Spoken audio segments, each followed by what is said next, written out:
ಶ್ರೀ ಪರಮಾತ್ಮನೇ ನಮಃ. ಶ್ರೀಮದ್ಭಗವದ್ಗೀತಾ ಅಥ ಏಕಾದಶೋऽಧ್ಯಾಯಃ. ವಿಶ್ವರೂಪದರ್ಶನಯೋಗಃ.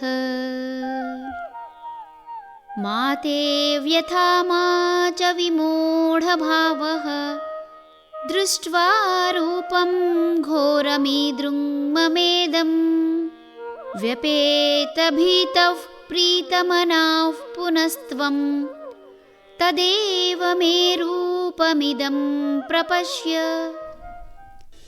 ಈ ನಿನ್ನ ಉಗ್ರ ರೂಪವನ್ನು ನೋಡಿ ನೀನು ಹೆದರುವ ಕಾರಣವಿಲ್ಲ. ನಿರ್ಭಯನಾಗು, ಶಾಂತಚಿತ್ತನಾಗಿ ನನ್ನ ಹಿಂದಿನ ರೂಪವನ್ನೇ ನೋಡುವವನಾಗು.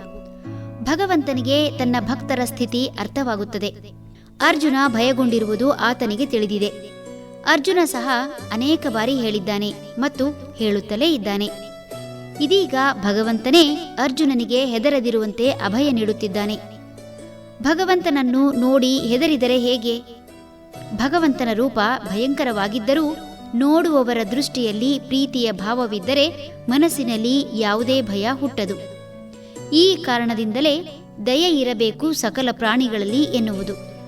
ದಯೆ, ಕರುಣೆ, ಪ್ರೀತಿಯ ಭಾವದಿಂದ ಸುತ್ತಮುತ್ತಲಿನ ಸಕಲ ಪ್ರಾಣಿಗಳ ಮನಸ್ಸು ಹಾಗೂ ಹೃದಯದ ಮೇಲೆ ಪ್ರಭಾವ ಬೀರುವ ಮೂಲಕ ಯಾವುದೇ ದೈತ್ಯ ಅಥವಾ ಭಯಂಕರ ರೂಪದವರ ಮನಸ್ಸು ಗೆಲ್ಲಬಹುದು.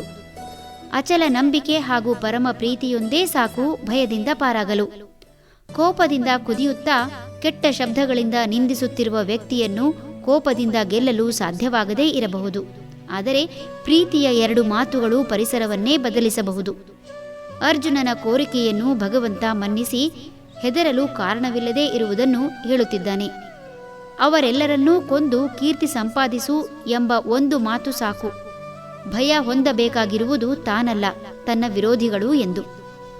ಹರಿ ಓಂ ತತ್ಸತ್.